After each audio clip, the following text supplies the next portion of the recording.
అర్షద్ మహాభారతం 17వ భాగం. పాండవుల అజ్ఞాతవాసం. విరాటరాజు కొలువులో పాండవులు చేరుట.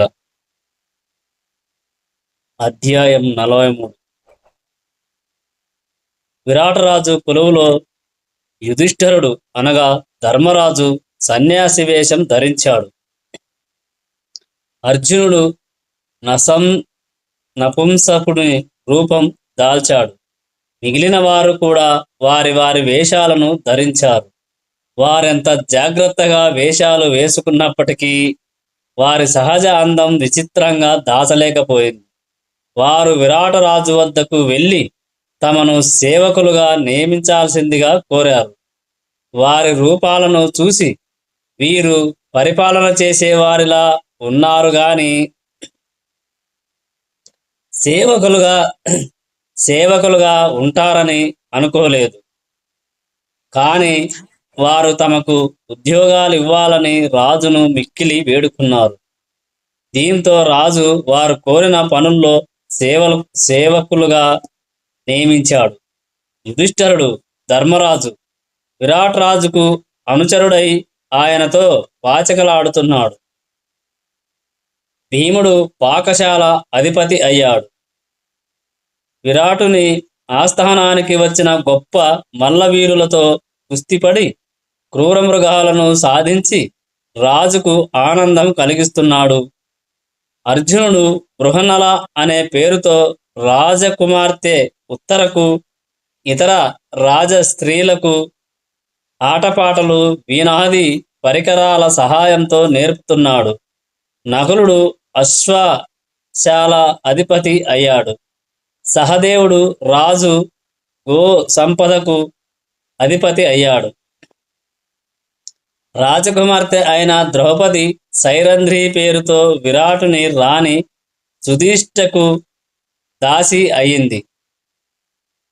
ఆమె అంతఃపురంలోనే ఉండి దాసి మాదిరిగా రాణికి అనుచరురాలిగా ఉన్నది.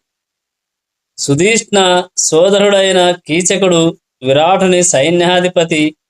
కీచకుడి బలం ప్రతిభ పైనే విరాటుని రాజ్యాధికారం గౌరవం ఆధారపడి ఉన్నాయి. అతనిదే సర్వాధికారం.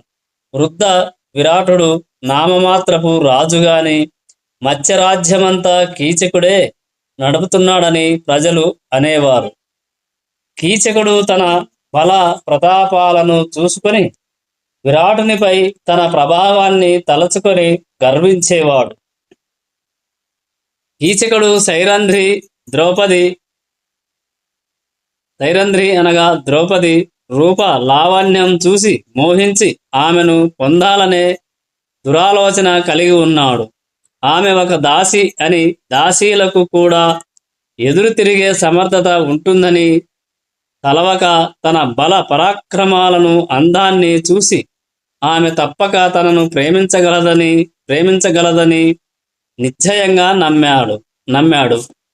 వీలు కుదిరినప్పుడల్లా ఆమెతో సరసాలాడటానికి ప్రయత్నించేవాడు. కానీ అవన్నీ ఆమెకు కష్టంగా తోస్తున్నాయి. కీచకుడి మోహ విషయం రాణితో గాని ఇతరులతో గాని చెప్పడానికి ఆమెకు సిగ్గుగా ఉంది. కానీ అన్యపదేశంగా తన భర్తలు గంధర్వులని తన పట్ల నీచంగా అమర్యాదకరంగా ప్రవర్తిస్తే అలాంటి క్రూరులను చంపుతారని కీచకుడికి తెలియజేస్తూనే ఉంది. ఆమె పవిత్ర నడవడిక తేజస్సును చూసి ఆమె చెప్పే గంధర్వ భర్తల అంశం నిజమని అందరూ భావించారు. కానీ అంత సులువుగా భయపడి ఆమెను విడిచేవాడు కాదు. అతడు ఆమెను బలాత్కరించేందుకు ప్రయత్నించాడు. సైరంధ్రి ఈ సంగతి రాణి సుధిష్ణకు చెప్పి ఆమెను శరణు కోరింది. కీచకుడికి తన సోదరి సుధిష్ణ వద్ద ఎక్కువ చనువు అధికారం ఉన్నాయి. సైరంధ్రిపై మోహం తట్టుకోలేకపోతున్నానని ఆమెపై మిక్కిలి మరులుగొని ఉన్నానని ఎలాగైనా ఆమె పొందు తనకు కలిగేటట్లుగా చేయాలని సుధీష్ణను కీచకుడు వేడుకున్నాడు. ఈ మోహం నన్ను చాలా చీకాకు పెడుతున్నది. సైరంధ్రిని చూసిన దగ్గర్నుంచి నాకు నిద్ర విశ్రాంతి లేనే లేవు. ఎలాగైనా నీవామెను నన్ను ప్రేమించేలా చేయకపోతే నేను చచ్చిపోతాను అని కీచకుడు సోదరుని బెదిరించాడు. సైరంధ్రి కీచకుడి దుర్నీతిని మాన్పడానికి చాలా ప్రయత్నించింది. కానీ కీచకుడు వినలేదు. సుధీష్ణ ససిమిర ఒప్పుకోలేదు. సుధీష్ణ కీచకుడు సైరంధ్రిని ఒక దురావస్థలోకి తేవడానికి ఒక పన్నాగం పన్నారు. ఒకనాటి రాత్రి కీచకుడి ఇంటిలో మధుర పదార్థాలను మత్తును కలుగజేసే పానీయాలను తయారు చేసి విందు చేశారు. సుధిష్ణాదేవి సైరంధ్రిని పిలిచి ఆమె చేతికొక బంగారు కలశమిచ్చి దానితో కీచకుడి ఇంటి నుంచి పానీయాలు తీసుకురమ్మని ఆజ్ఞాపించింది. తనపై మిక్కిలి మోహవేషంతో ఉన్న కీచకుడి ఇంటికి వెళ్ళడానికి సైరంధ్రి ఆ రాత్రి సమయంలో ఇష్టపడలేదు. ఇతరులను ఎవరినైనా పంపమని రాణిని కోరింది. కానీ సుధిష్ణాదేవి ఆమె మాటలు వినలేదు. సుధిష్ణ కోపంతో నీవు వెళ్ళి తీరాలి, ఇతరులను నేను పంపను అంది. సైరంధ్రి ఇక రాణి ఆజ్ఞ పాటించాలి. సైరంధ్రి కీచకుడి ఇంటికి వెళ్ళేసరికి ఆ దుర్మార్గుడు తప్పతాగి మైమరచి తనను బ్రతిమలాడుతూ తన ఒడిలోకి రమ్మని నిర్బంధం చేయసాగాడు. అతడి మాటలు లక్ష్యపెట్టక సైరంధ్రి గొప్ప రాజవంశాన పుట్టిన నీవు నీచపు పుట్టుకవాడి మాదిరి వాంఛిస్తున్నావేమిటి? ఇలాంటి దుర్మార్గం నీవు ఎందుకు ఒడిగడుతున్నావు? నేను వివాహితను, నీవు చస్తావు. నన్ను రక్షించడానికి గంధర్వులు వచ్చి నిన్ను చంపేస్తారు అన్నది సైరంధ్రి వేషంలో ఉన్న ద్రౌపది. కీచకుడు సైరంధ్రి చేయి పట్టుకున్నాడు. సైరంధ్రి తన చేతిలోని పాత్రను అక్కడే పడేసి అతడి పట్టు నుంచి విడిపించుకొని బిగ్గరగా ఏడుస్తూ విరాటుని కొలువు కూటానికి పరిగెత్తుకొచ్చింది. ఆమెను వెంబడిస్తూ కీచకుడు కూడా ఇచ్చెత్తిన వాడిలా పరిగెత్తుకొచ్చాడు. తాను తాగిన మత్తు పానీయాల వల్లే గాక రాజుపై తనకున్న అధికార గర్వంతోనూ సైరంధ్రిని తిడుతూ సభలోనే చేయి చేసుకున్నాడు. అక్కడున్న ప్రతివారు అసాధారణ సేనా నాయకుడైన కీచకుడికి అడ్డుపడే సాహసం చేయలేకపోయారు. తనకు జరిగిన అవమాన సమయంలో సహాయం చేసేవారెవరూ లేరని సైరంధ్రి తన కోపాన్ని విచారాన్ని వ్యక్తం చేసింది. తనకొచ్చిన ఈ పరిస్థితి వల్ల పాండవుల అజ్ఞాతవాస చర్యకు భంగకరమని కూడా ఆమె ఆలోచించలేకపోయింది. ద్రౌపది ఆ రాత్రి భీముడి వద్దకు వెళ్ళి లేపింది. తనపై కీచకుడు అఘాయిత్యానికి ప్రయత్నించి తర్వాత సభలో తనను తిట్టి ఎలా కొట్టింది ఏడుస్తూ భీముడికి వివరించి చెప్పింది. నేనిక భరించలేను, తక్షణమే నీవు ఆ నీచుణ్ణి చంపు. మీకోసం మీ ప్రతిజ్ఞ నిలబడటానికి నీచపు సైరంధ్రి వృత్తి చేస్తున్నాను. విరాటునికి చందనం కూడా తయారు చేస్తున్నాను. ఇవేవీ నేను లక్ష్య పెట్టలేదు. ఇప్పటి వరకు మిమ్మలను గౌరవనీయులైన కుంతిని తప్ప ఇతరులను సేవించలేదు. కానీ ఇప్పుడు ఈ నీచులకు ఏ క్షణమైనా నన్ను అవమాన పరచగలరనే భయంతో కుంగుతూ సేవ చేయాల్సి వచ్చింది. కష్టమైన పనులు నేను చేయలేనని కాదు, ఇవిగో నా చేతులు చూడు అంది. కష్టమైన పనులు చేయడం వల్ల కాయలు కాసి బీటల వారి ఉన్న తన చేతులను భీముడికి చూపింది.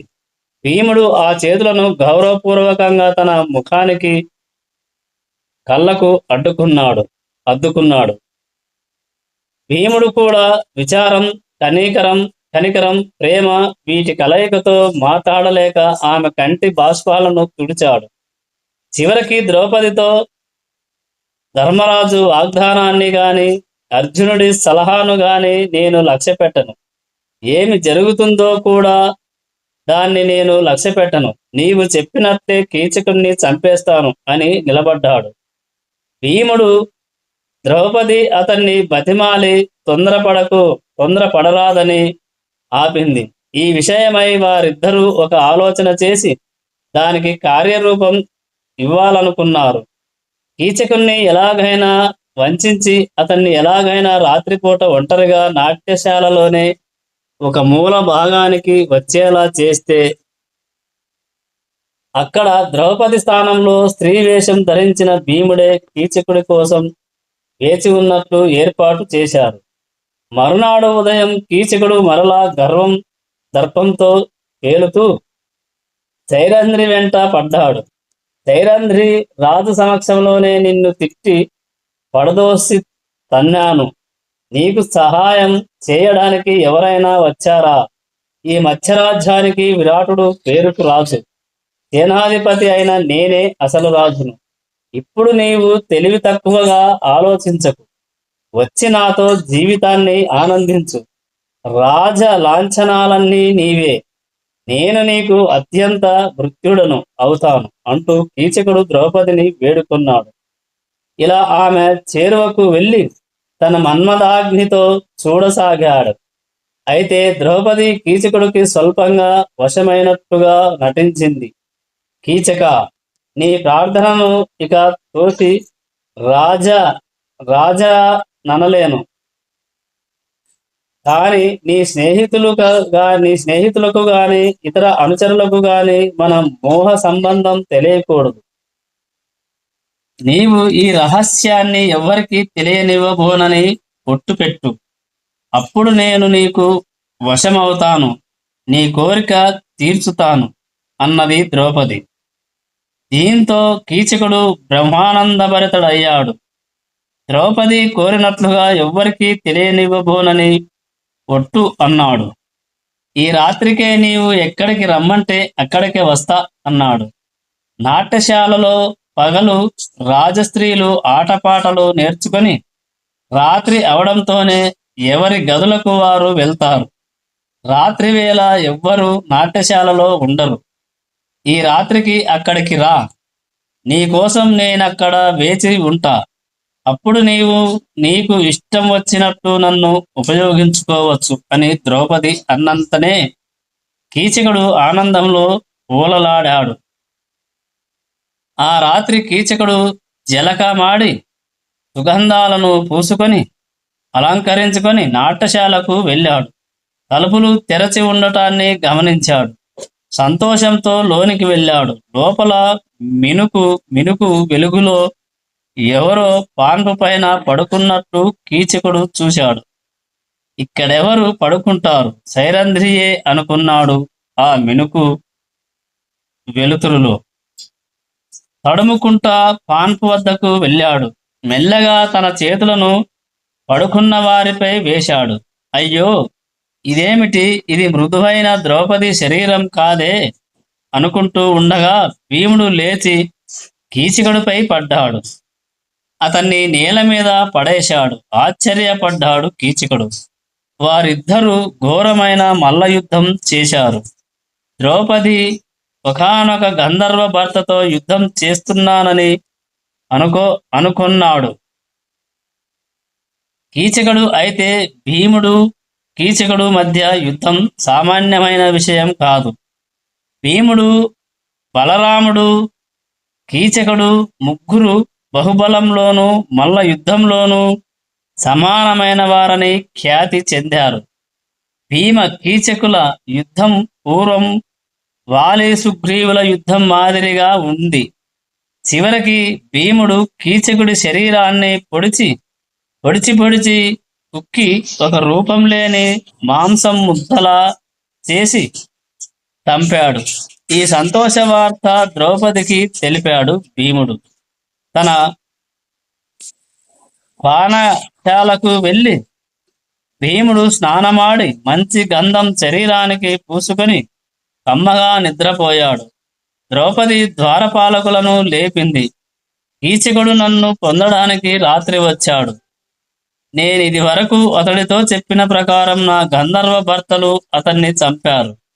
కనుక మీ సేనా నాయకుడు మోహ జాఢ్యానికి లోనై చావుకు తెచ్చుకున్నాడు. అదిగో కీచకుడి శవాన్ని చూడండి అని ద్రౌపది ద్వారపాలకులకు చూపింది. కీచకుడి శవం ఆకారం లేని ఒక ముద్దలా పడింది. విరాట సభలో సైరంధ్రి ద్రౌపదికి అవమానం.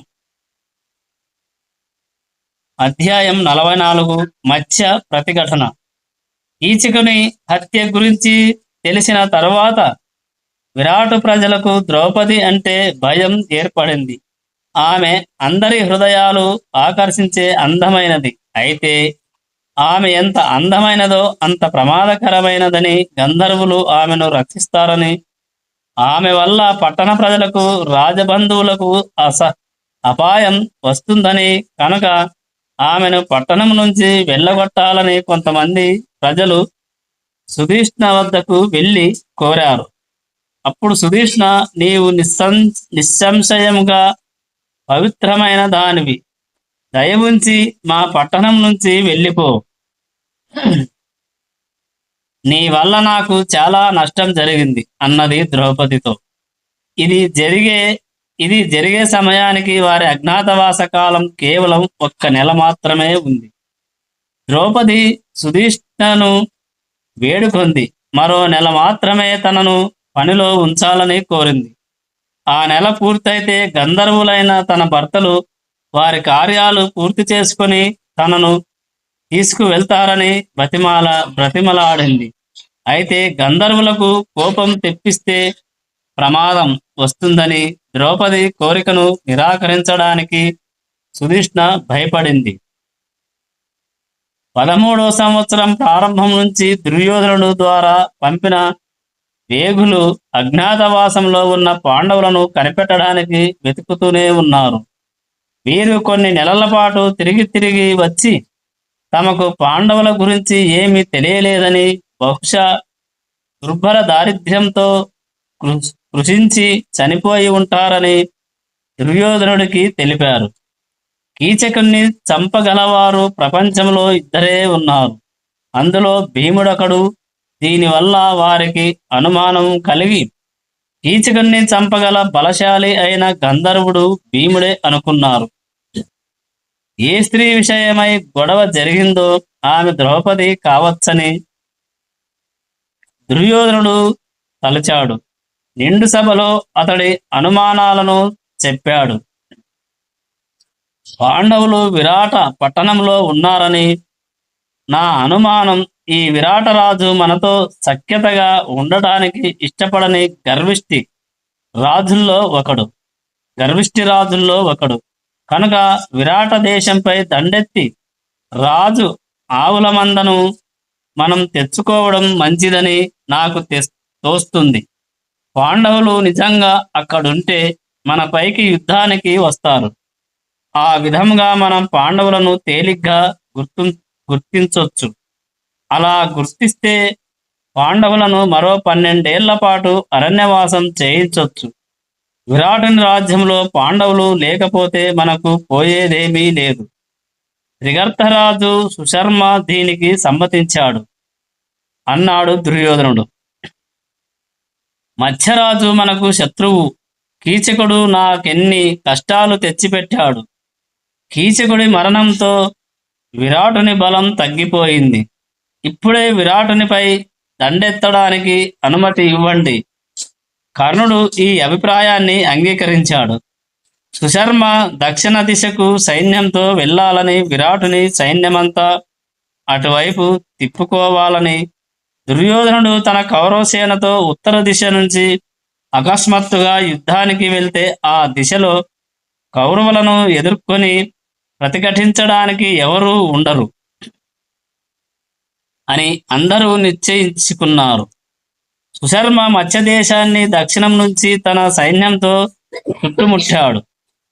గోసంపదను పట్టుకున్నాడు. మార్గమధ్యంలో తోటలను ధ్వంసం చేశాడు. పశుపాలకులకు పశుపా పశుపాలకులు పరుగెత్తుకొచ్చి విరాటునికి సమాచారం అందించారు. ఖిన్నుడైన విరాటుడు ఈ సమయంలో కీచకుడుంటే ఎంత బాగుండు, ఒక్క క్షణంలో ఈ సుశర్మ సైన్యాన్ని తుత్తునియలు చేసేవాడు అనుకున్నాడు. విరాటుని కొలువులో యుధిష్ఠరుడు కంకుబట్టు అనే పేరుతో కొనసాగుతున్న ధర్మరాజు విరాటుడు కంకుబట్టుతో శత్రువుల ఆక్రమణ గురించి చెప్పాడు. దానికి కంకుబట్టు, ఓ రాజా, నీవు ఆందోళన చెందొద్దు. నేను సన్యాసిని అయినా యుద్ధ నైపుణ్యం కలవాడినే. నేను కవచం ధరించి రథంపై వెళ్ళి శత్రువులను రూపుమాపుతాను. నీ వంటల వాడైన వలులుణ్ణి, అశ్వరరక్షకుడైన దామగ్రంథిని, గోరక్షకుడైన తంత్రిపాలుణ్ణి కూడా మనకు సహాయంగా రథాలపై రావలసిందని ఆజ్ఞ ఇవ్వండి. వారు గొప్ప యుద్ధ నిపుణులని విన్నాను. కావలసిన రథాలను, ఆయుధాలను ఏర్పాటు చేయాలని ఆజ్ఞ ఇవ్వండి అన్నాడు ధర్మరాజు కంకుబట్టు. విరాటుడు ఆనందించాడు. కంకుడు చెప్పినట్లే చేశాడు విరాటరాజు. రథాలు సిద్ధమయ్యాయి. అర్జునుడు తప్ప మిగతా పాండవులు విరాటుని సైన్యంతో సుశర్మను, అతడి సైన్యాన్ని ఎదుర్కోవడానికి వెళ్ళాడు. సుశర్మ విరాటుడి సైన్యాలకు మధ్య గొప్ప యుద్ధం జరిగింది. రెండు పక్షాలలోనూ ప్రాణ నష్టం సంభవించింది. సుశర్మ విరాటుని రథాన్ని చుట్టుముట్టి భూమిపైకి దిగి యుద్ధం చేసేలా చేశాడు. అతన్ని ఖైదు చేసి తన రథంలో పడవేశాడు. విరాటుణ్ణి బంధించిన వెంటనే విరాటుని సైన్యమంతా ధైర్యం కోల్పోయి అన్ని దిక్కులకు పలాయనం చిత్తగించడం ప్రారంభించింది. దీంతో ధర్మరాజు భీముణ్ణి రంగంలోకి దించి సుశర్మను ఎదిరించి మత్స్యరాజు సైన్యాన్ని కూడదీయాలని చెప్పాడు. ఈ మాటలు విన్న భీముడు ఒక చెట్టును పెరకబోగా ధర్మరాజు వారించాడు. ఈ ఉపాయాలు వద్దు, సింహనాదము వద్దు. అలా చేస్తే నీవు భీముడు అని తెలుసుకుంటారు. ఇతరుల్లాగా నీవు రథంపై నుంచి బాణాలతో యుద్ధం చెయ్యి. భీముడు ఆ విధంగానే చేశాడు. శత్రువులను ఎదుర్కొన్నాడు. విరాటుడిని విడిపించి సుశర్మను బంధించాడు. చెదిరిపోయిన మత్స్య సైన్యాన్ని కొత్త వ్యూహంతో నిర్మించాడు. ఆ సైన్యంతో సుశర్మ సైన్యాన్ని ఓడించాడు. సుశర్మ ఓటమి వార్త తెలిసిన వెంటనే ప్రజలు ఆనందోత్సాహాలు వ్యక్తం చేశారు. పట్టణాన్ని అలంకరించి విజయంతో వచ్చే విరాటరాజును గౌరవ ప్రపత్తులతో ఎదురేగి పట్టణానికి తీసుకురావడానికి సిద్ధమయ్యారు. ఈ సన్నాహాల్లో ఉండగా ఉత్తర దిశ నుంచి దుర్యోధనుడి సైన్యం దేశంపై పడింది. గోశాలలను పాడు చేసి ఆవులను బెదరగొడుతూ పట్టణానికి దగ్గరగా వస్తున్నారు. కౌరవసేనంతా కదిలి వచ్చి లెక్కకు మిక్కిలి ఆవుల మందలను చుట్టుముట్టారు. గోవుల పెద్ద పట్టణానికి పరుగెత్తుకు వచ్చి రాకుమారుడు ఉత్తరుడికి చెప్పారు. గోవుల పెద్ద పట్టణానికి పరుగెత్తుకు వచ్చి రాకుమారుడు ఉత్తరుడికి చెప్పారు. ఓ రాజకుమారా, కౌరవులు మన మీద వస్తున్నారు. మన ఆవులను తోలుకొని పోతున్నారు. విరాట మహారాజు గారు దక్షిణ దిశలో యుద్ధానికి వెళ్ళారు. మమ్మల్ని రక్షించడానికి ఎవరూ లేనందువల్ల చాలా భయంగా ఉంది. మీరు రాజపుత్రులు కనుక మమ్ములను మీరే రక్షించగలరని ఆశిస్తున్నాను. దయచేసి వెంటనే వచ్చి మన ఆవుల మందలను రక్షించి మన కుటుంబ గౌరవం నిలబెట్టండి అన్నాడు గోవుల పెద్ద. గోపాలకుడు ఈ విధంగా ప్రజలందరి మధ్య, ముఖ్యంగా రాణివాస స్త్రీల మధ్య ఉత్తరుడికి మొరపెట్టుకున్నాడు. దీంతో ఉత్తరుడు ప్రతాపం ఉట్టిపడేలా గర్వంగా, నా రథాన్ని నడపడానికి ఎవరైనా దొరికితే నేనొక్కడనే ఆవులను మరలించుకు వచ్చేవాణ్ణి. నా బాహుబల శక్తి ఈ సమయంలోనే చూడాలి. అప్పుడు గాని ప్రజలు నాకు అర్జునుడికి బలప్రతాపంలో హెచ్చుతగ్గులేమీ లేవని అనుకుంటారు. ఉత్తరుడి మాటలు చెప్పేటప్పుడు లో లోపలున్న ద్రౌపది విన్నది. ఉత్తర కుమారుడి మాటలకు తనలో తనే నవ్వుకుంది. ద్రౌపది వెంటనే రాజకుమార్తె అయిన ఉత్తర కుమార్తె వద్దకు వెళ్ళి, ఓ రాజకుమారి, దేశానికి గొప్ప విపత్తు సంభవించింది.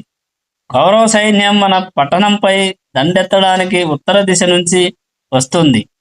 చుట్టుపక్కల ఉన్న మన గోశాలలలోని గోవులను పట్టుకున్నారని ఇప్పుడే మన గోపాలుడు ఉత్తర రాకుమారుడితో మొరపెట్టుకోవడం విన్నాను. ఉత్తర రాకుమారుడికి కౌరవులతో యుద్ధం చేయాలని ఉంది గాని అతడికి రథసారథి లేడట.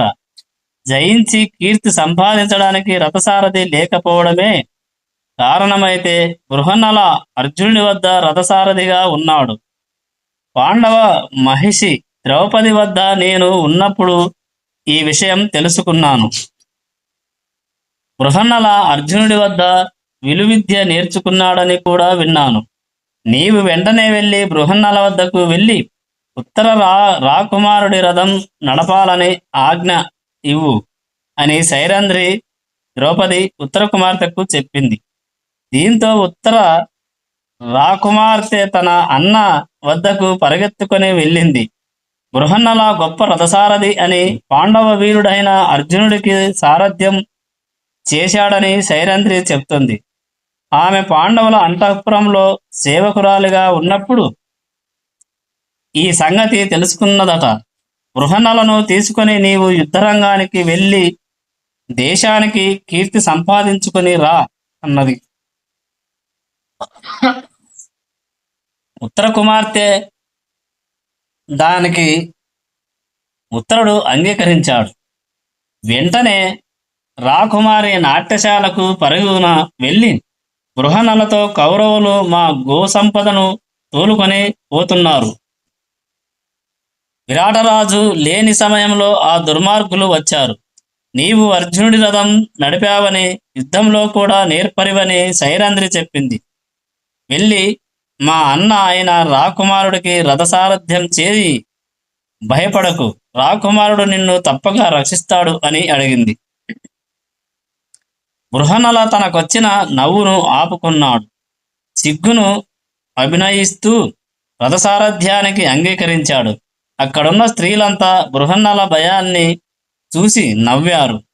భయం చెందాల్సిన పని లేదని, ఉత్తరుడు ఎల్లవేళలా కాపాడతాడని అన్నారు. దీంతో బృహన్నల తనలో తానే నవ్వుకున్నాడు. చివరికి అశ్వశాలకు వెళ్ళి అశ్వాలను తీసుకొచ్చి రథానికి కట్టాడు. బృహన్నల ఈ పని చేస్తున్నప్పుడు అక్కడున్న వారంతా ఇతడి పనిలో ఆరితేరిన వాడని అర్థం చేసుకున్నారు. కళ్యాలు పట్టుకోగానే గుర్రాలు కూడా బృహన్నలను ప్రేమించాయి. ఆయన ఆజ్ఞలను అనుసరిస్తున్నట్లు ప్రవర్తించాయి. తన రథంలో రాకుమారుణ్ణి కూర్చోబెట్టుకొని పట్టణం వెలుపలకి వెళ్తూ బృహన్నల ఇలా అన్నాడు. రాకుమారుడు తప్పక జయిస్తాడు. రంగులు నగీశీలు గల శత్రువుల తలపాగాలను తీసుకొని విజయసూచికగా వాటిని మీ అందరికీ బహుమతిగా ఇస్తాము. జంబి చెట్టుపై ఆయుధాలు గ్రహించిన అర్జునుడు ఉత్తర రాకుమారుడు. అధ్యాయం 45 ఉత్తర రాకుమారుడు. విరాటరాజు కుమారుడైన ఉత్తరుడు ఎంతో ఉత్సాహంతో రథాన్ని ఎక్కి పట్టణం నుంచి బయలుదేరాడు. అతని రథానికి బృహన్నల సారథ్యం వహిస్తున్నాడు. ఆయనతో కౌరవులు మన ఆవుల మందలను ఎక్కడికి మరలిస్తున్నారో అక్కడికి మన రథాన్ని వేగంగా పోనివ్వు అని ఆజ్ఞాపించాడు. దీంతో బృహన్నల రథాన్ని ఆవుల మందల వైపు మళ్లించాడు. కొంత దూరం వెళ్ళాక వారికి కౌరవ సైన్యం కనిపించింది. సేనకు చెరువుగా రథం చేరుకుంది. కౌరవుల సేన గొప్ప వ్యూహంతో ఉంది. భీష్ముడు, ద్రోణుడు, దుర్యోధనుడు, కర్ణుడు తదితరులంతా సేనకు ముందు బాగాన ఉన్నారు. వారిని ఉత్తర కుమారుడు చూశాడు. వెంటనే అతనిలో ధైర్యం తగ్గిపోయింది.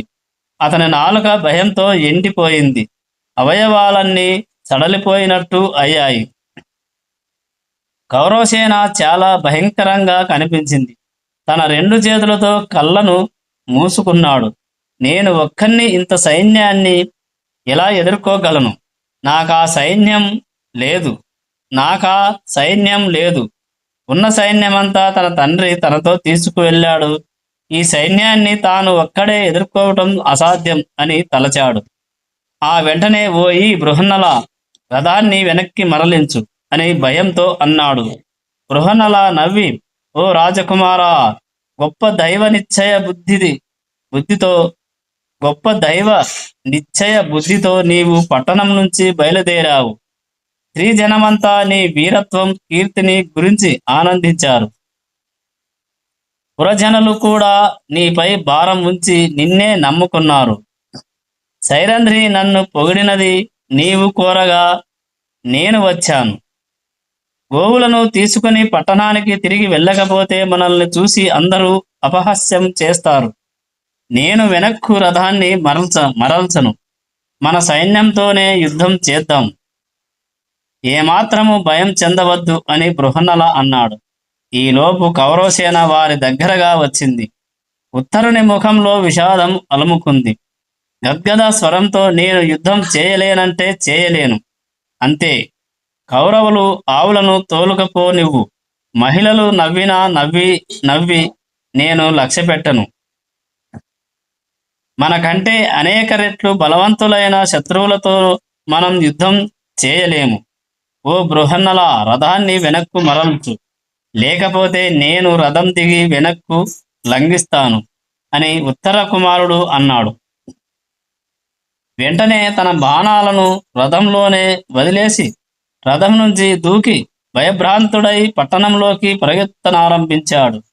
పరిగెత్తుతున్న ఉత్తర రాకుమారుని వెంట పడ్డాడు బృహన్నల. ఆగు రాకుమారా అంటూ కేకలు వేశాడు. క్షత్రియుడిలా ప్రవర్తించు అంటూ కేక పెట్టాడు. కానీ ఉత్తర కుమారుడు అర్జునుడికి దొరకకుండా పరిగెత్తుతూనే ఉన్నాడు. ఇది చూసిన కౌరవ సైన్యం పకపక నవ్వుకుంది. బృహన్నలను చూసిన ద్రోణుడు తనలో ఈ వ్యక్తి వస్త్రాధారణ విచిత్రంగా ఉన్నదే, అది స్త్రీ వేషమా? ఆ వేషంలో ఉన్న అర్జునుడా అని అనుమానపడ్డాడు. ఇదే మాట పక్కన ఉన్న కర్ణుడితో అన్నాడు. కర్ణుడు, ఈ వ్యక్తి అర్జునుడా? ఒకవేళ అర్జునుడైతేనేమి? మనకెదురుగా ఒక్క అర్జునుడే తన సోదరుల సహాయం లేకుండా ఏమి చేయగలడు? రాజు సుశర్మపైకి చేననంత యుద్ధానికి తీసుకువెళ్ళినప్పుడు అతడి కుమారుడు ఏకాకిలా ఉన్నాడు. అతడు రాణివాసపు దాసీలలో ఒకదానిని తన సారథిగా తీసుకువచ్చాడు, అంతే. అతడు అర్జునుడు కాదు అన్నాడు. ఉత్తరుడు బృహన్నలను తనను విడిచిపెట్టమని బ్రతిమలాడుతున్నాడు. తనను విడిచిపెడితే చెప్పనలవి కాని భాగ్యాన్ని ఇస్తానని అన్నాడు. తాను తన తల్లికి ఒక్కడే కుమారుడునని, తల్లి పర్యవేక్షణలో పెరుగుతున్న చిన్నవాడినని, తనను వదిలేయాలని ఉత్తర కుమారుడు కోరాడు. బృహన్నల అతని పట్ల దయ చూపుతూ భయం పోగొట్టే రీతిలో మృదువుగా, ఉత్తర కుమారా, భయం చెందకు. నేను కౌరవ సైన్యంతో పోరాడుతాను. నువ్వు రథాన్ని తోలు. గుర్రాలను జాగ్రత్తగా చూసుకుంటూ ఉండు. మిగతా పని నేను చూస్తాను. నా మీద నమ్మకం ఉంచు. పారిపోయినందువల్ల ఏమీ రాదు. మనం శత్రువులను పారదోలి గోవులను తెచ్చుకుందాం. ఆ కీర్తి అంతా నీదే అని చెప్పి ఉత్తర కుమారుడిని బృహన్నల రథం ఎక్కించాడు. గుర్రపు కళ్యాలను ఉత్తరుడి చేతికి ఇచ్చాడు.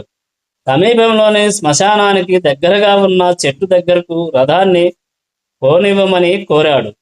ఈ దృశ్యాలను దూరం నుండి నిశితంగా గ్రహిస్తున్నాడు ద్రోణుడు.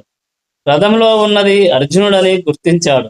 ఈ సంగతిని భీష్ముడి చెవిన వేశాడు. దుర్యోధనుడు కర్ణుడితో, వాడెవడైతే మనకేమిటి? అతని అర్జునుడైనా మరెవరైనా మన చేతికి చిక్కాల్సిందే. అతడే అర్జునుడైతే మళ్ళీ పాండవులంతా 12 ఏళ్ళు అరణ్యవాసానికి వెళ్ళి తీరాల్సిందే అని అన్నాడు. ఉత్తరుడు బృహన్నల చెట్టు కిందకు వచ్చారు. చెట్టెక్కి దానిపై దాచి ఉంచిన ఆయుధాలను కిందకు తీసుకొని రమ్మని ఉత్తరుడితో బృహన్నల చెప్పాడు. ఉత్తరుడు భయంతో అక్కడో వృద్ధురాలి కళేబరం వేలాడుతూ ఉంటుందని ప్రజలు చెప్పుకుంటుండగా నేను విన్నాను. నేను ఆ మృత్య కళేబరాన్ని ఎలా తాకగలను? ఈ పని నీవు నాకు ఎలా చెబుతావు అన్నాడు. దీనికి బృహన్నల, ఓ రాజకుమారా, అది మృతమానవ కళేబరం కాదు. దానిలో పాండవుల ఆయుధాలు ఉన్నాయని నాకు తెలుసు. ధైర్యంతో చెట్టెక్కి వాటిని కిందకు తీసుకుని రా, ఆలస్యం చేయకు అన్నాడు. దీంతో ఉత్తరుడు భయంగానే బృహన్నల చెప్పిన ప్రకారం చెట్టెక్కి అక్కడ వేలాడగట్టి ఉన్న సంచిని తీసుకొని చెట్టు దిగి వచ్చాడు. మానవ కళేబరం తరహాలో ఉన్న తోలు సంచిని విప్పారు. అందులో సూర్యుడి వలె ప్రకాశిస్తున్న ఆయుధాలను చూసి ఉత్తరుడు ఆశ్చర్యపోయాడు. తన కళ్ళు మూసుకొని ధైర్యాన్ని తెచ్చుకొని ఆయుధాలను తాకాడు. వాటిని తాకగానే అతనిలో గొప్ప ధైర్యం ప్రవేశించినట్టు అనిపించింది. ఎంతో కుతూహలంతో, ఓ బృహన్నల, ఏమిటి వింత? ఈ బాణములు కత్తులు పాండవులు అని నీవంటున్నావు. వాళ్ళు రాజ్యాన్ని వదిలేసి అడవులలో నివసించడానికి వెళ్ళిపోయారు. వాళ్ళను నీవు ఎరుగుదవా? వారెక్కడ ఉన్నారు అని అడిగాడు. అప్పుడు బృహన్నల ఉత్తరుడితో తామంతా విరాటరాజు కొలువులోనే ఉన్నామని తెలిపాడు. రాజు దగ్గర సేవ చేస్తున్న కంకుబట్టే యుధిష్ఠిరుడు అనగా ధర్మరాజు మంచి మంచి రుచికరమైన వంటలతో మీ తండ్రిని తృప్తిపరుస్తున్న వంటలవాడు వలునుడే భీముడు. ఏ స్త్రీని అయితే అవమానించినందుకు కీచకుడు చంపబడ్డాడో ఆ స్త్రీయే సైరంధ్రి అయిన ద్రౌపది.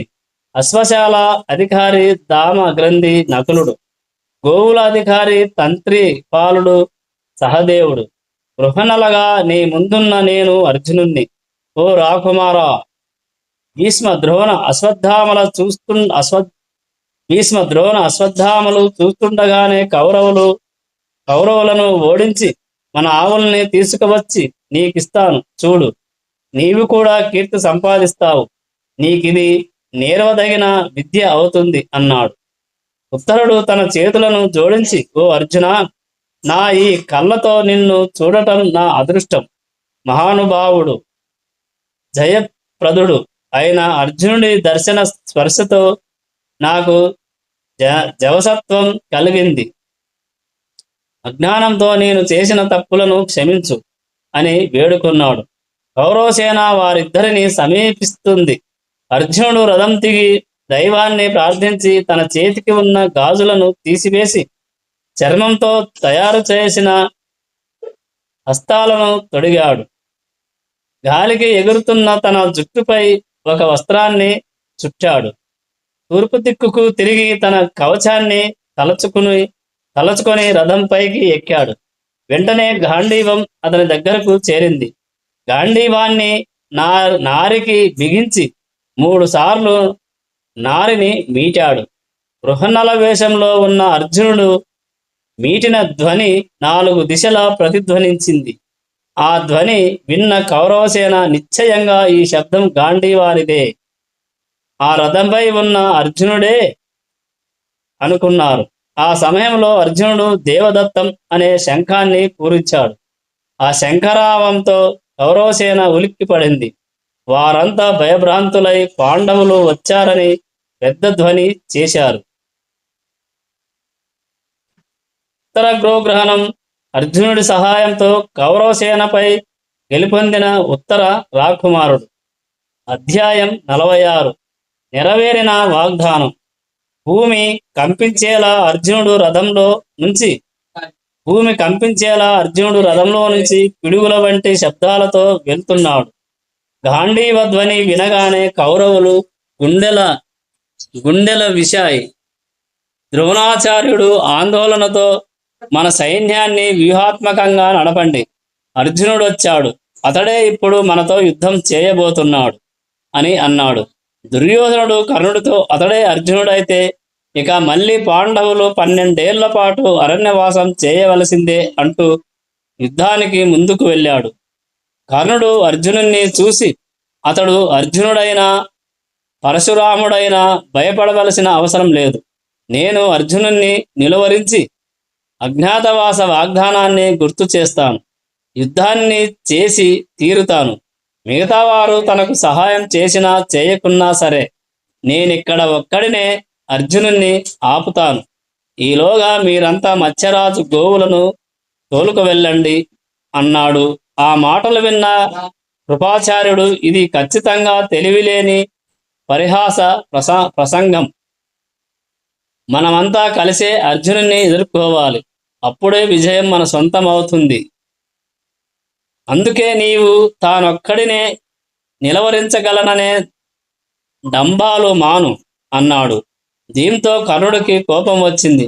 కృపాచార్యుడికి ఎల్లప్పుడూ అర్జునుణ్ణి, అతని పరాక్రమాన్ని పొగడటం అంటే మిక్కిలి ఆనందం. వారలా అనడం భయం వల్లనో లేక పాండవులంటే ఆయనకున్న ప్రీతి వల్లో నాకు తెలియదు. భయపడే వాళ్ళు యుద్ధం చేయొద్దు. రాజు అన్నం తింటూ విశ్వాసంతో ఉన్నవారంతా అర్జునుడితో యుద్ధం చేయకుండా చూస్తుండొచ్చు. నేను మాత్రం సామాన్య యోధుణ్ణి.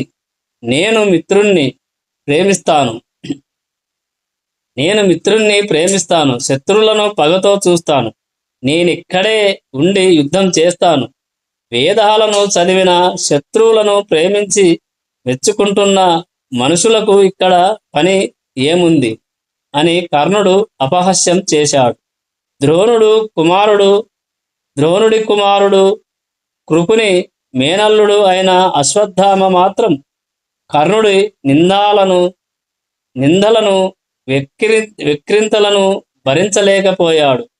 మనం ఇంకా రాజును హస్తినాపురం చేర్చలేదు. యుద్ధంలో ఇంకా జయించాల్సి ఉంది. నీ గర్వపు ప్రేలాపనలు, డాంబికాలు అప్రస్తుతం.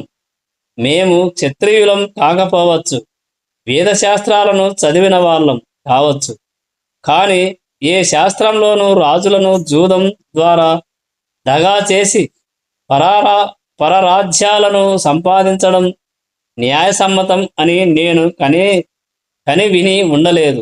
యుద్ధం చేసి కష్టపడి రాజ్యాలను జయించిన వారు కూడా ఇలాంటి గర్వపు కూతలు గట్టిగా కూయరు. నేనేమి చేశావని గర్వపడుతున్నావో నాకు తెలియలేదు. అగ్నిహోత్రం నిశ్శబ్దం వహిస్తుంది, కానీ ఆహారాన్ని వండుతుంది. సూర్యుడు ప్రకాశిస్తాడు, కానీ తన పైన కాదు. అలాగే భూమాత చరాచర సృష్టి అంతా వహించి శ్వాస కూడా విడవకుండా ఆ భారమంతా భరిస్తుంది.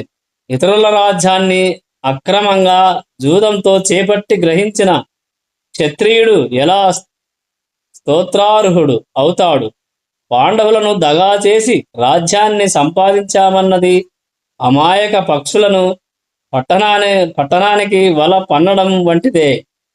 కనుక అది గొప్పదనం అనిపించదు. ఓ దుర్యోధన, ఓ కర్ణ, ఏ యుద్ధంలో మీరు అర్జునుణ్ణి ఓడించారు? మీరు ద్రౌపదిని సభకు ఈడ్చి తెచ్చారు. ఇది మీకు గర్వకారణమా? చందనం సువాసనపై ప్రీతి కలిగి చందన చెట్టును నరికిన పరమ మూడునిలా మీరు కౌరవ వంశాన్ని ధ్వంసం చేశారు. అర్జునుడితో ఒకసారి యుద్ధం చేయడం అన్నది ఓ మారు పాచికలను విసరడం కాదని మీకు త్వరలో తెలుస్తుంది. గాంధీవం నుంచి వాడిగల బాణాలు పడుతాయి, కానీ జూదంలో మాదిరి 4 రెళ్ళు పడవు. డాబు గర్వం గల తెలివి తక్కువవారైన ఓ కర్ణ, దుర్యోధనులారా, జూదంలో దగా చేయగల నేర్పరి అయిన శకుని యుద్ధంలో మీకు జయాన్ని దొంగిలించి ఇవ్వగలడా అన్నాడు అశ్వత్థామ. కౌరవసేనాధిపతులందరూ మౌనాన్ని వీడి గొప్ప వాగ్వాదంలో మునిగారు. ఇది చూసి భీష్ముడు ఎంతో విచారగ్రస్తుడయ్యాడు. బుద్ధిమంతుడైన వాడు తన గురువులను నిందింపడు. స్థలము, పరిస్థితులు ఇవన్నీ చక్కగా పరిశీలించి యుద్ధానికి దిగాలి. బుద్ధిమంతులు కూడా తమ కార్యాల పట్ల తమకున్న నిశ్చలత్వం, బుద్ధి కూడా తరచూ పోగొట్టుకుంటారు. కోపధారి అయిన సాధారణ నిదానం గల దుర్యోధనుడు కూడా మనకు ఎదురు నిలిచిన వీరుడు అర్జునుడని గుర్తించలేకపోతున్నాడు. దుర్యోధనుడి బుద్ధి కోపంతో కప్పివేయబడింది. ఓ ఈ అశ్వత్థామ, కర్ణుడి చెడు వాక్యాలు లక్ష్యపెట్టకు. గురువులను, వారి ప్రభావాలను గుర్తెరిగే కార్యరూపంలో పెట్టడానికన్నా వాక్యాలను తలుచుకో. శత్రుత్వాన్ని, జగడాన్ని పెంచుకోవడానికి ఇది తరుణం కాదు. ద్రోణుడు, కృపుడు, అశ్వత్థామ తప్పులను మరచి క్షమించాలి. ఈ ప్రపంచమంతా వెదికిన వేదవేత్తలను, క్షత్రియ శూరత్వాన్ని కలిగిన గురువు ద్రోణుడి వంటి, ఇతని కుమారుడైన అశ్వత్థామ వంటి మహావీరులను కౌరవులు అన్వేషించగలరా? ద్రోణుడితో సమానమైన వీరుడు పరశురాముడు తప్ప మరొకరు లేరని మనకు తెలిసిందే. మనమంతా కలిసి యుద్ధం చేస్తేనే అర్జునుడిని జయిస్తాం. కనుక ఆ ప్రకారం మనం సిద్ధంగా ఉందాం. మనలో మనం తగవులాడుకుంటే అర్జునుడిని గెలవలేం అని భీష్ముడు అన్నాడు. ఆయన సాంత్వన మాటలతో అందరి కోపాలు తగ్గిపోయాయి. భీష్ముడు దుర్యోధనుడితో, ఓ రాజా శ్రేష్ఠుడా, అర్జునుడే వచ్చాడు. నిన్నటితోనే వారి 13 ఏళ్ల వనవాసం, అజ్ఞాతవాసం పూర్తయ్యాయి. నీ లెక్క పొరపాటు. ఖగోళ శాస్త్రవేత్తలను అడిగితే ఈ విషయాన్ని చెప్తారు. అర్జునుడు దేవదత్తాన్ని ఎప్పుడు పూరించాడో అప్పుడే ప్రతిజ్ఞాకాలం పూర్తయిందని నేను గుర్తించాను. కనుక ఈ యుద్ధం గురించి నిశ్చయంగా కొంచెమైనా ఆలోచించు. నీవు పాండవులతో రాజీ పడదలిస్తే ఇదే సమయం. నీకేమి కావాలి? న్యాయసమ్మతము, ఘనతగల రాజీ మార్గము కోరతావా, లేక ఉభయ పక్షాలను ధ్వంసం చేసే యుద్ధాన్ని కోరుతావా? బాగా ఆలోచించి నీ ఒక నిశ్చయానికి రా అన్నాడు. ఇందుకు దుర్యోధనుడు, గౌరవనీయ, నాకు రాజీ పడే కోరిక లేదు. ఒక్క ఊరైనా నేను పాండవులకు ఇవ్వను. మనమంతా యుద్ధానికి సిద్ధంగా ఉందాం అన్నాడు. ద్రోణుడు అందుకొని దుర్యోధనుడు తన రక్షణార్థం తన సేనలో 4వ వంతు భాగంతో హస్తినాపురం వెళ్ళాలి. మరో 4వ వంతు సేన గోవులను పట్టుకోవాలి. పశువులను పట్టుకోకుండా మనం వెనక్కి వెళ్ళామా అది ఓటమి అని అంగీకరించినట్లు అవుతుంది. మిగిలిన సైన్యంతో మేము 5గురం యుద్ధం చేస్తాం అన్నాడు. ఆ విధంగానే కౌరవ సైన్యాన్ని ఏర్పాటు చేశారు. అర్జునుడు, ఓ ఈ ఉత్తర, దుర్యోధనుడి రథం దుర్యోధనుడు కాని నీకు కనిపించడం లేదు. భీష్ముడు కవచం ధరించి నిలబడి ఉండటం కనిపిస్తుంది. దుర్యోధనుడు తన ఆవులను మళ్లించి హస్తినాపురానికి తోలుకపోతున్నట్లు ఉంది. ముందు వాటిని విడిపించి తీసుకొద్దాం అంటూ కౌరవసేనను వదిలి దుర్యోధనుడి వెంట, గోవుల వెంట పడ్డాడు. అలా వెళ్తూ తన గాంధీవాన్ని ఎక్కుపెట్టి గురువులకు, భీష్ముడికి పాదాలపై పడేలా బాణాలను సంధించి వారికి నమస్కరించాడు. వారికి ప్రణామం చేశాక వారిని విడిచి దుర్యోధనుడి వెంట పడ్డాడు అర్జునుడు. గోవులన్నీ గుంపుగా ఉన్న చోటకు వెళ్ళి అక్కడున్న సైన్యాన్ని కకావికల చేశాడు. ఆవులను గోశాలకు తోలుకుపోవాలని కాపరులకు చెప్పాడు. వారా పనిని ఆనందంగా చేశారు. అర్జునుడు దుర్యోధనుడి వెంట పడడంతో అది చూసిన భీష్ముడు, ఇతర కౌరవ వీరులు రాజ రక్షణార్థం అర్జునుడిని చుట్టుముట్టారు. బాణాలు వేశారు. అర్జునుడు అద్భుతమైన యుద్ధం చేశాడు. ముందు కర్ణుణ్ణి ఎదుర్కొన్నాడు. అతన్ని యుద్ధభూమి నుంచి తరిమేశాడు. ఆ తరువాత ద్రోణుడిపైకి వెళ్ళి ఆయనను ఓడించాడు. ద్రోణుడు అలసిపోయి నిలబడిపోవడంతో అశ్వత్థామ రంగప్రవేశం చేశాడు. దీంతో ద్రోణుడు యుద్ధభూమిని వదిలి వెళ్ళాడు. అర్జునుడికి అశ్వత్థామకు సంకుల సమరం జరిగింది. అశ్వత్థామ డీల పడిపోతున్న దశలో కృపుడు వచ్చి యుద్ధం చేయడం ప్రారంభించాడు. కృపుడు ఓడిపోయాడు. ఇంతలో కౌరవ సైన్యం చెల్లాచెదరైపోయింది. పారిపోవడం మొదలుపెట్టింది. భీష్ముడు, ద్రోణుడు చెదిరిన సేనను మళ్ళీ యుద్ధానికి ఆయుత్తం చేశారు. కానీ కౌరవ సేనలో యుద్ధం పట్టుత్వం నశించింది. దీంతో భీష్ముడు అర్జునుడిపై తలపడ్డాడు. వారి మధ్య జరుగుతున్న గొప్ప యుద్ధాన్ని తిలకించడానికి దేవతలు కూడా వచ్చారు. వారి మధ్య యుద్ధం చూసి కౌరవ సేనలు పారిపోయాయి. దీంతో దుర్యోధనుడి వెంట పడిన అర్జునుణ్ణి నిరోధించడం కోసం యుద్ధం చేసిన ఆయన ప్రయత్నం వమ్ము అయింది. దీంతో అర్జునుడు దుర్యోధనుణ్ణి నిలువరించాడు. దుర్యోధనుడు ఓడిపోయి యుద్ధభూమి నుంచి పారిపోయాడు. అర్జునుడు దుర్యోధనుణ్ణి ఉద్దేశించి పిరికి పందా అని వ్యాఖ్యానించాడు. దీంతో దుర్యోధనుడికి రోషం వచ్చి మళ్ళీ అర్జునుడితో తలబడ్డాడు. భీష్ముడు, కౌరవులు దుర్యోధనుడు చుట్టూ చేరి ఆయన్ను రక్షించారు. అప్పుడు అర్జునుడు ఓ దివ్యమైన సమ్మోహనాస్త్రాన్ని వారిపైకి సంధించాడు. దీంతో వారంతా తెలివి తప్పి యుద్ధభూమిలో పడిపోయారు. ఈ స్థితిలో అర్జునుడు వారి ఉత్తరీయాలను కోశాడు. ఆ రోజుల్లో శత్రువుల వస్త్రాలను తీసుకొని వస్తే యుద్ధంలో గొప్ప విజయం లభించిందనే దానికి సూచనగా ఉండేది. సొమ్మసిల్లిపోయిన దుర్యోధనుడు తెప్పరిల్లడంతో భీష్ముడు అతన్ని హస్తినాపురానికి పంపాడు. యుద్ధంలో ఎంతో అవమానకరమైన ఓటమి సంభవించడంతో మిగిలిన కొద్దిపాటి సైన్యం సహా హస్తినాపురానికి వెళ్ళిపోయారు. ఉత్తర రాకుమారుడితో అర్జునుడు, పోయి ఉత్తర గుర్రాలను వెనక్కి తిప్పు, మన పశువులు మనకు వచ్చాయి. శత్రువులు పారిపోయారు.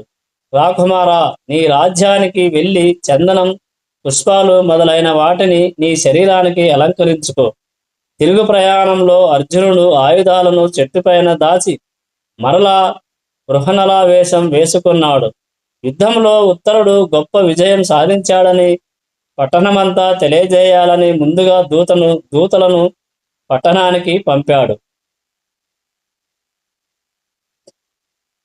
విరాటుని దురాభిప్రాయం. అధ్యాయం 47. త్రిగర్త రాజైన సుశర్మను ఓడించి పట్టణానికి తిరిగి వచ్చాడు విరాటుడు. ప్రజలను వారిని ఆహ్వానించి ఎంతో సంతోషం వ్యక్తం చేశాడు. విరాటుడు తాను కోటకు వచ్చేసరికి ఉత్తర రాకుమారుడు కనిపించలేదు. కౌరవులను జయించడానికి అతడు వెళ్ళాడని అంతఃపురంలోని స్త్రీలు చెప్పారు. ఉత్తరుడు ప్రపంచాన్ని జయించగల ప్రజ్ఞగలవాడని వారి భావన. గారాభంగా పెరిగిన ఉత్తరుడు కౌరవులతో యుద్ధం చేయడానికి ఒక నపుంసకుని అనగా బృహన్నల సహాయంతో తెగించి వెళ్ళడం ఎంత ప్రమాదకరమో విరాటుడికి తెలుసు. విషాదభరితుడై ఈ పాటకి నా ప్రియమైన కుమారుడు కౌరవుల చేతిలో మరణించే ఉంటాడు అన్నాడు. తన మంత్రులను పిలిపించి సైనికులను జతపరిచి ఉత్తరుని సహాయార్థం యుద్ధభూమికి పంపాడు. జీవించే ఉంటే ఉత్తరుని విడిపించి తీసుకురమ్మని ఆజ్ఞాపించాడు. ఉత్తర కుమారుడి సమాచారం కనుక్కొని రమ్మని బాలభటులను కూడా ప్రత్యేకంగా పంపాడు. సన్యాసి వేషంలో ఉన్న కంకుడు అనగా ధర్మరాజు విరాటుణ్ణి ఓదార్చుతూ బృహన్నల సారథ్యంలో రథంలో ఉన్న ఉత్తరుడికి ఏ విధమైన అపాయము సంభవించదని చెప్పాడు. బృహన్నల విషయం తమకు తెలియదు, నాకు పూర్తిగా తెలుసు. ఎవరైతే బృహన్నల సారథ్యంలో రథీకుడై ఉండి యుద్ధం చేస్తాడో అక్కడ జయం నిశ్చయం. అదీగాక సుశర్మ ఓటమి కౌరవులకు ఇదివరకే తెలుసు. వారి పాటికి తిరిగి వెళ్ళిపోయి ఉంటారు అన్నాడు కంకుడు. ఈలోగా యుద్ధభూమి నుంచి వచ్చిన విరాటుడి సేనలకు ఉత్తర కుమారుడు కౌరవ సేనను ఓడించి పశువులను స్వాధీనపరుచుకున్నాడనే వార్త విరాటుడి చెవిన వేశారు. కుమారుడంటే ఎంతో ప్రేమ ఉన్నప్పటికీ ఈ విజయం నిజమేనా అనే అనుమానం ఆయనలో తలెత్తింది. కానీ ఆ విజయం నిశ్చయంగా నిజమే అవుతుందని కంకుడు విరాటునితో అన్నాడు. ఓ రాజా, అనుమానించకు. ఈ వార్తాహరులు చెప్పింది తప్పక నిజం అవుతుంది. బృహనల సారథిగా వెళ్తే జయము తప్పదు. నీ కుమారుని విజయంలో అంత గొప్పతనమేముంది? ఇంద్రసారథి అయిన మాతలి, శ్రీకృష్ణుడి సారథి అయిన దోరకుడు బృహనల సాటిరారు. అయినా విరాటుడు కుమారుని విజయవార్త నమ్మలేకపోతున్నాడు. అలాగని వ్యతిరేకించడము లేదు. అప్పుడు ఆనందము వ్యక్తం చేస్తున్నాడు. ఉత్తరుడు విజయం సాధించాడనే శుభవార్త తెచ్చిన వారికి రత్నాలను, ఇతర ధన ధాన్యాలను బహుమతిగా ఇచ్చాడు. పట్టణమంతా ఉత్సవాలు నిర్వహించాలని ఆజ్ఞ ఇచ్చాడు. అయితే ఆయన సుశర్మపై నా విజయం చాలా స్వల్పమైన అంశం. నా కుమారుడిదే నిజమైన విజయం. అన్ని ఆలయాల్లోనూ ప్రత్యేక పూజలు, ప్రార్థనలు, జపతపాలు చేయండి. పట్టణ ప్రధాన వీధుల్లో విజయ సూచికగా పతాకాలు ఎత్తండి. ప్రజలందరూ ఉత్సాహంలో నిండి ఉండేలా బృందగా వాద్యాలు ఏర్పాటు చేయండి. ఉత్తర కుమారుడికి స్వాగతం పలికేందుకు తగిన ఏర్పాట్లు చేయండి అని ఆజ్ఞ ఇచ్చాడు. విజయంతో తిరిగి వస్తున్న ఉత్తర కుమారుణ్ణి ఆహ్వానించడానికి విరాటుడు సైనికులను, మంత్రులను, కన్యలను పంపాడు. విరాటుడు తన అభ్యంతర మందిరానికి చేరి పాచికలు తీసుకురావాల్సిందిగా సైరంధ్రికి చెప్పాడు. కంకుడు అనగా యుధిష్ఠిరుడు ధర్మరాజుతో, నా కుమారుని విజయంతో నేనిప్పుడు ఆనందాన్ని తట్టుకోలేకపోతున్నాను. రా, మనం పాచికలాట ఆడుకుందాం అన్నాడు. ఇద్దరూ ద్యూతం ప్రారంభించారు. చూడు, భూమింజయుడైన నా కుమారుడి కీర్తి సంపద పేరుగల వీరులనే యుద్ధభూమి నుంచి పరిగెత్తించాడు అన్నాడు విరాటుడు. కంకుడు నవ్వుతూ, అవును, నీ కుమారుడు నిశ్చయంగా అదృష్టవంతుడే. ఎంత అదృష్టం లేకపోతే బృహనల సారథిగా ఉంటాడు అన్నాడు కంకుడు. తన కుమారుణ్ణి గాక బృహనలను పొగడడంతో విరాటునికి కోపం వచ్చింది. నేను నా కుమారుడి విజయం గురించి మాట్లాడుతుంటే నీవు ఆ నపుంసకుణ్ణి ఎందుకు పొగుడుతావు అన్నాడు విరాటుడు. నేను దేని గురించి పొగుడుతున్నానో నాకు తెలుసు. బృహనల సామాన్యమైన స్త్రీ కాదు. ఆమె ఎప్పుడు అపజయం జరగదు. ఏ పనిలో అయినా రధికుడిగా ఉన్నా ఎంత దుష్కృత కార్యంలోనైనా జయించి తీరుతుంది అన్నాడు కంకుడు. ఈ మాటలతో విరాటరాజుకు కోపం మరింత ఎక్కువైంది.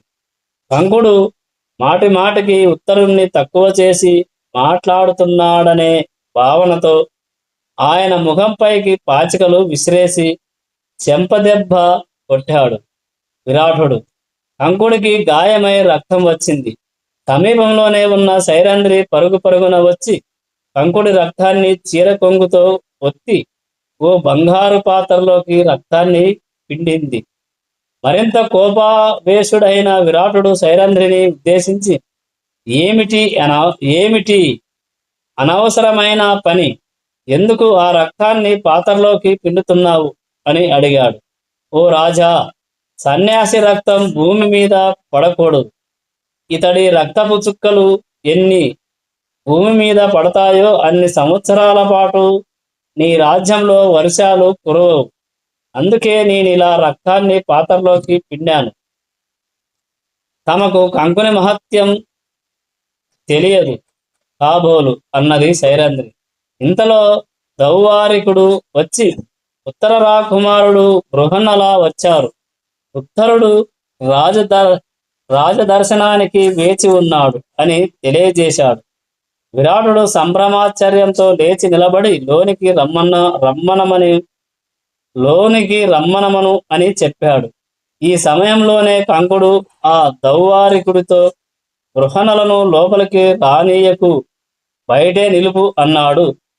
విరాటుడు తనను కొట్టగా ఆయన గాయంతో రక్తం కారినందున అది బృహన్నల అర్జునుడుకు తెలియకుండా ఉండేందుకు అలా అన్నాడు.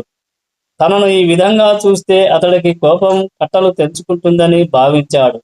ఒక్క ధర్మయుద్ధంలో తప్ప మరే సందర్భంలోనూ తాను అలా గాయపడటం అర్జునుడు సహించడని భావించాడు. ఉత్తరుడు ప్రవేశించి తండ్రికి వందనం చేశాడు. కంకుడికి కూడా వందనం నిర్దేశించి అతడి వైపు చూడగా చెంపపై రక్తం గాయం కనిపించింది. దీంతో ఉత్తరుడు విభ్రాంతి చెందాడు. కంకుడే ధర్మరాజని ఉత్తర కుమారుడికి తెలుసు. ఓ రాజా, ఈ మహానీయుణ్ణి ఇలా గాయపరిచిందెవరు అని అడిగాడు. విరాటుడు కుమారుడితో, ఈ స్వల్పమైన దాన్ని గురించి ఎందుకిప్పుడు ఆందోళన? నీవు కౌరవ సైన్యాన్ని వెంటాడి జయించి జయప్రదంగా తిరిగి వస్తున్న సందర్భంలో ఈ విషయమై నేనెంతో ఆనందిస్తుండగా ఇతడు ఈ సమయాన్ని గుర్తించకుండా ఈర్ష్యతో మాట్లాడుతుంటే నేనే కొట్టాను. ఎన్నిసార్లు నీ పేరెత్తినా అన్నిసార్లు ఈ దురదృష్టపు బ్రాహ్మణుడు ఆ నపంసకుణ్ణి పొగుడుతున్నాడు. ఏమైనా నేను తప్పు చేశాను, అతన్ని కొట్టినందుకు విచారిస్తున్నాను. ఈ విషయం ఇక చర్చించనవసరం లేదు అన్నాడు. ఉత్తర రాజకుమారుడు భయభ్రాంతుడయ్యాడు. అయ్యో, మీరు తీరని నేరం చేశారు. ఈ క్షణమే ఆయన పాదాలపై పడు క్షమాపణ కోరు. లేని పక్షంలో మనమంతా ఒకటి వేళ్లతో కూలిపోతాము అన్నాడు. తండ్రి విరాటుడికి ఇదంతా అర్థం కాలేదు. ఏమి చేయాలో పాలుపోక అలాగే నిలబడిపోయాడు. కాని ఉత్తరుడు పదే పదే చెప్పడం, బతిమాలడం, నిర్బంధించడం వల్ల విరాటుడు కంకుడికి క్షమాపణ చెప్పక తప్పలేదు.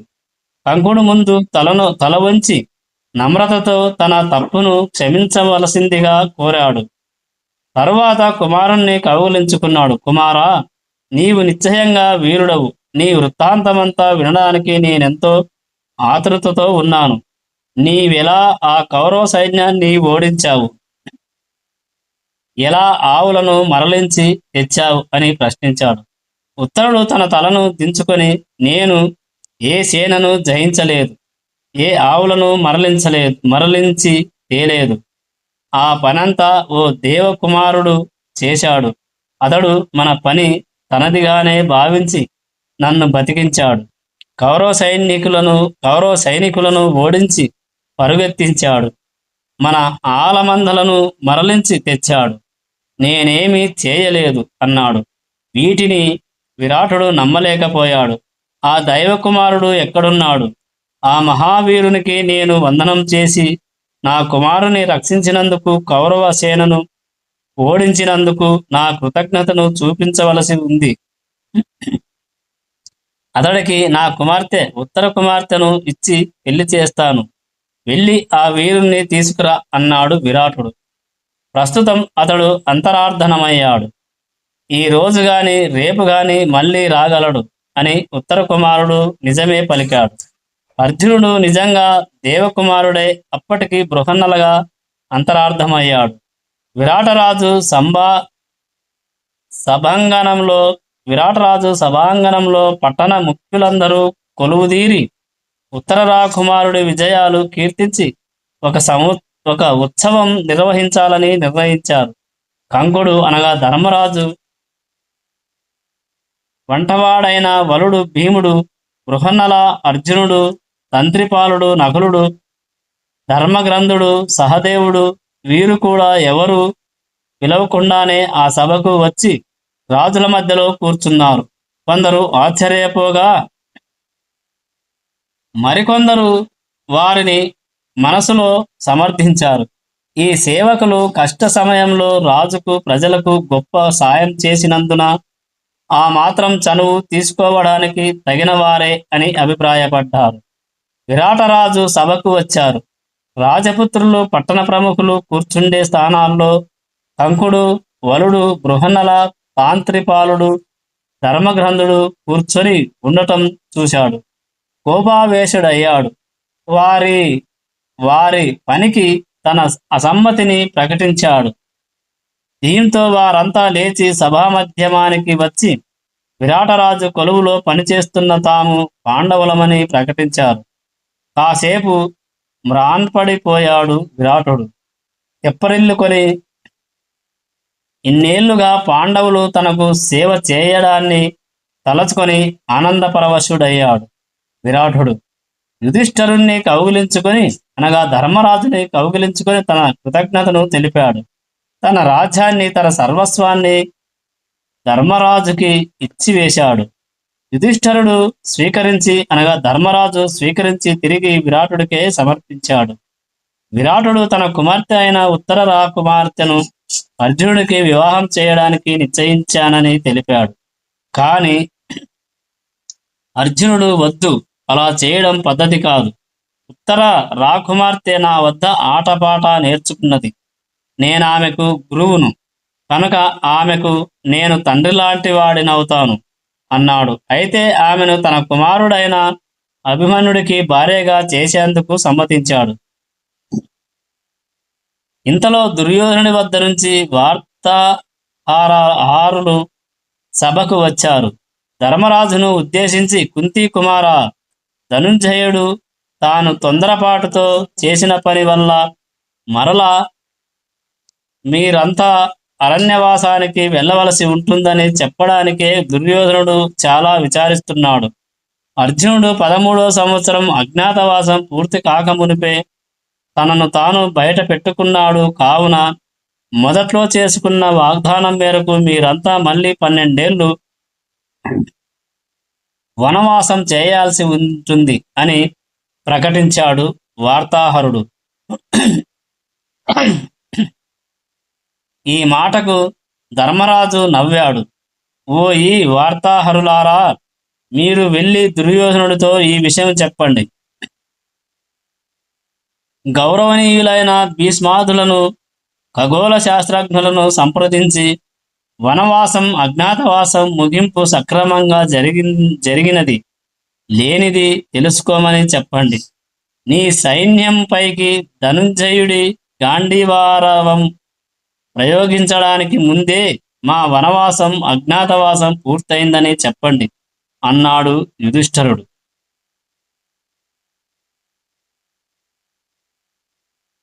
మిగతాది రేపటి వీడియోలో తెలుసుకుందాం. జై శ్రీకృష్ణ.